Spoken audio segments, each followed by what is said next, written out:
Hello, everyone. My name is Dan Armstrong. I'm the Corporate Communications Specialist at Covenant Eyes. I'm in for Ron DeHaas this week. He's got some other obligations, so I'm able to fill in for him today. And our special guest today is, her name is Gigi Hopkins. She is with Be Broken Ministry. She's the Wives Care Director. She lives in San Antonio, Texas, where she calls the Promised Land. It's a very nice area. She lives there with her husband, Tyler. They're celebrating 31 years of marriage this year, which is fantastic. They have three daughters and a grandson. And Gigi, you don't look old enough to be a grandmother, that's for sure. Oh, that's the beauty of coloring your hair in your days. Gigi is Gigi's credentialed through the International Coach Federation. She's also a contributor of Pure Sex Radio. Gigi, thank you so much for being with us today. My great pleasure. Thank you for Uh, having me.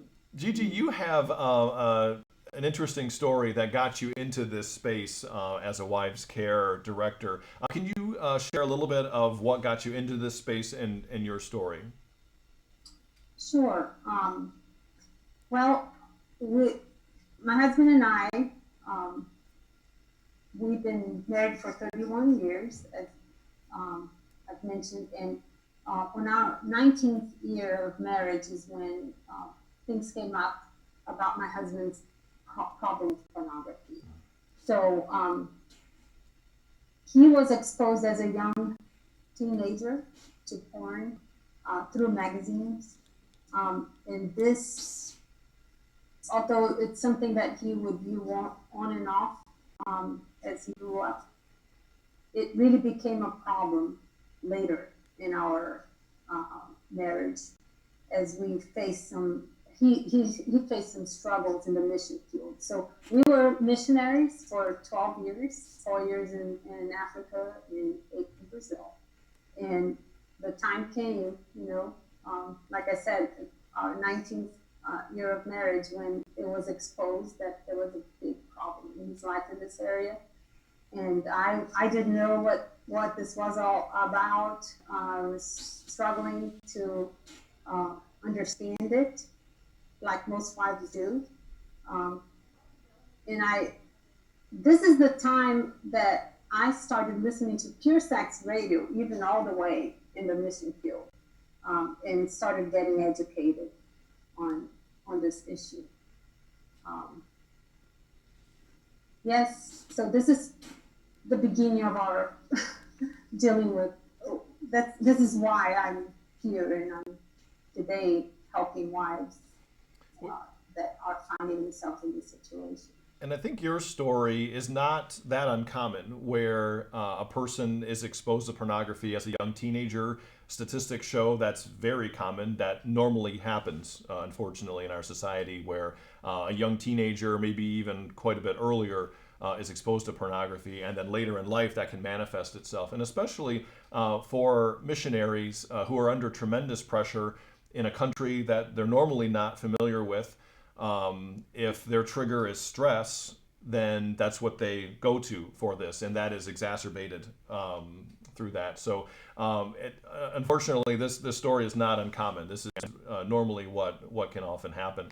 But in your case, there is a happy ending to this story. Like you said, there is pain, there is a very difficult road ahead, but this puts you in an ideal position that you can help wives out because you've been through this experience. And how do you help out these wives who come to you? I'm sure they come mostly from a place of brokenness, a place of tremendous stress and feeling that there's not a lot of hope. How do you start the process with them and their healing?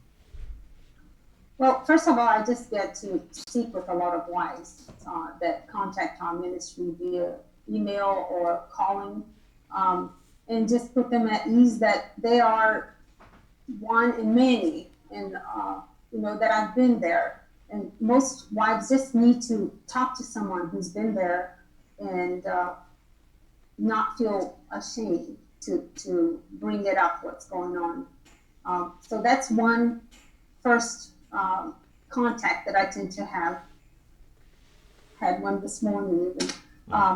So, and then we have a couple of ways that we help at Be Broken Ministries. I'm a credentialed life coach with the International Coach Federation.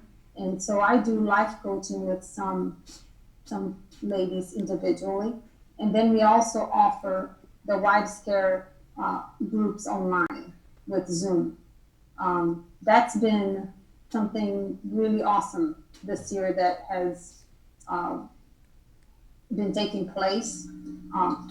That you can, we're just trying to figure out how can we make it easier, because it's not easy for a wife who's facing this, who's traumatized, and trying to figure out how am I going to, talk to anybody about it. And so we created these groups that it's an online Zoom, like we're doing, group, and we have no more than 6 ladies that sign up.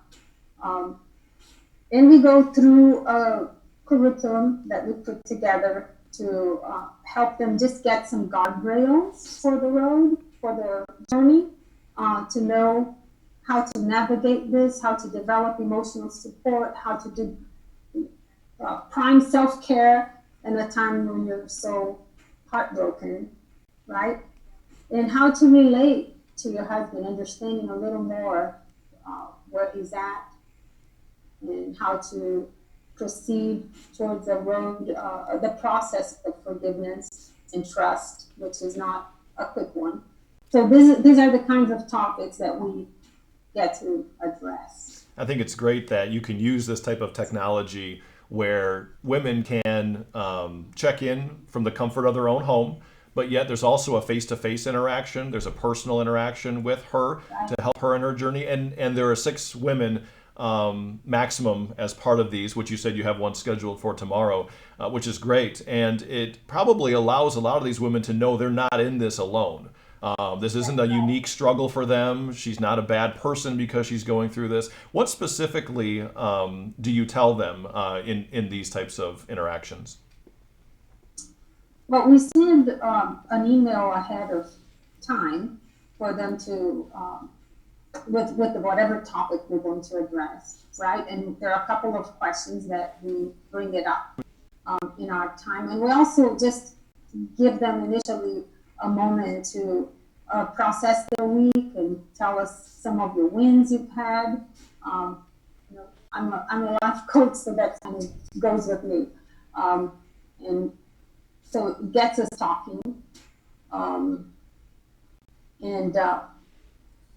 so that's it. And then I always have a volunteer wife who's been in healing for quite a while that joins me, so that we both can offer different, every story is so different, right? So we bring in some things that God has taught us in the journey, and that has an impact on them. And whatever they share sometimes too, it's just really, the interaction is awesome. Mm-hmm. We're talking with... we try to stay on these topics. Sure. We're talking with Gigi Hopkins. She is the Wives Care Director at Be Broken Ministries. She's based in San Antonio, Texas. And Gigi, there's probably several women who are watching this or will watch this later and thinking to themselves, I'm starting to go through this process, or I may go through this process. Can you talk about, you mentioned the 3 C's of women that are going through this. Can you mention and talk briefly about what those 3 C's are to get them started?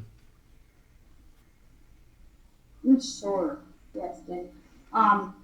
This is really important. I think right in the beginning, to just get a grip on what you're dealing with and what is true and what is not, because our minds and our hearts are in such attack, right? If we felt insecure, I tell you, after this, we're going to feel really insecure, and we're going to go to different directions that are not that helpful. So I try to, whenever I speak with a wife for the first time, can I tell you about this, the 3 C's? And the first one is that you didn't cause this problem. Like we've mentioned before, my husband and most guys, right, they've been exposed to this way before you were in the picture. Mm-hmm. And even though it might not have been a huge problem when you met, it can come back and really become a huge problem. So It's not about you. It's not about you not being enough or pretty enough or smart enough, because we all go there. Or and I don't mean to say that we don't have issues, okay? Because Sure. we all do, right? But his coping mechanisms are not what they need to be able to deal with conflict and deal with the normal marriage problems that we all have, right? So it's a great burden off your shoulders if you can realize that it's not about you. We're getting older, and so are they. Okay. That's right. So we have issues, and so do they. So that's the first thing. You didn't cause it. Okay. Don't own something that's not yours, because we have enough to own over ourselves, right? And you can't control him. You can't control his choices and what he's going to do about recovery or not. As you get healthier, you will be able to set some boundaries and do some things to protect yourself, right? But still, the motivating factor shouldn't be, I'm going to do this so that he will do this, but I'm going to do this so that I can have the safe space that I need to be able to get well.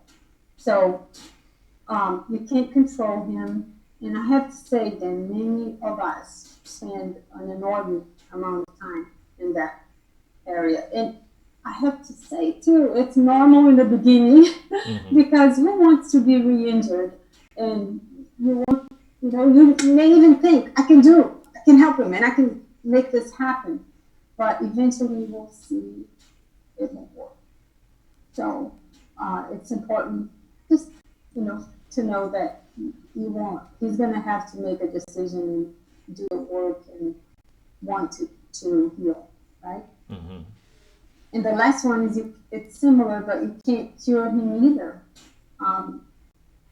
Most wives and most women are very nurturing. We want to do whatever we can to help. And, I heard from someone recently, I know I can help him. I can make it happen. So it puts a lot of pressure on me to be in God's role, right?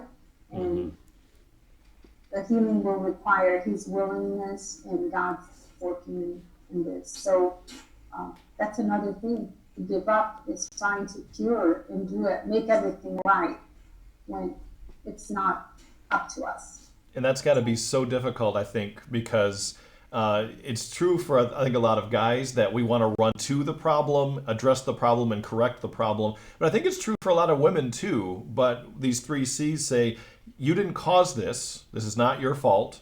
And then you can't control your husband, even if you change scenarios for him. This isn't something that you can control, and you can't cure him. So those 3 C's pretty much are telling women, hands off. You didn't cause this, and don't try to control or cure the situation, which is going to be tremendously difficult, I think, for a lot of women. But at the same time, there's got to be a lot of comfort with that, because knowing that they didn't cause this, and yet it's not going to be them that is going to solve this problem for their husband. That's got to be somewhat comforting, knowing that even if I could do this, this isn't going to be the difference in improving him.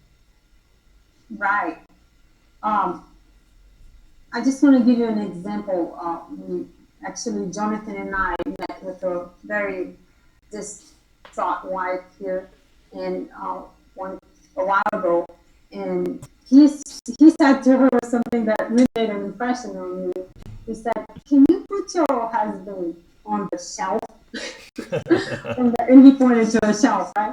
And just focus on you, because that's the thing. Then when you over focus in trying to do things that you can't, you wind up not being able to do what you can. And that is to take good care of yourself and to get some sanity and to get the help you need for you, So you wind up cheating yourself because your energy, you're limited, right? You can't do everything. So your energy is just so focused on him. that you miss hugely as a person on the things that God has actually given you to do. Does that make sense? Yes, it does. And what normally keeps a lot of women from coming to you originally through this? Well, there's definitely the shame factor. You know, is this my life? A lot of people have said, including me, could this be a movie? It really can't be me, you know. Yeah. So it's just that shock that this is actually your life, and that your marriage could have, that you're facing betrayal of any kind of form, right? That's very, um, yeah, you know, it shouldn't.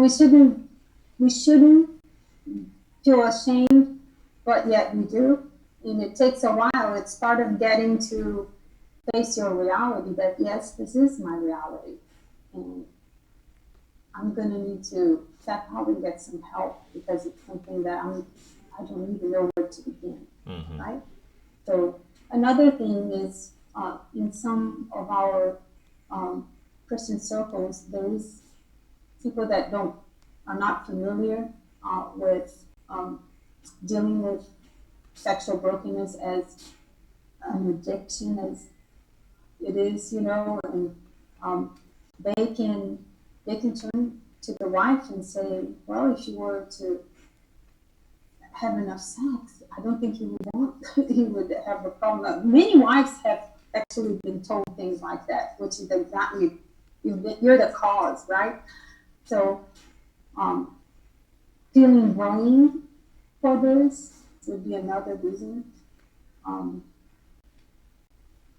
and I think giving up dreams is one that is a difficult one too. And it's part of the facing reality. Too, I remember one time early in my crisis, our pastor said, "You're very disappointed, aren't you, at the way things turned out?"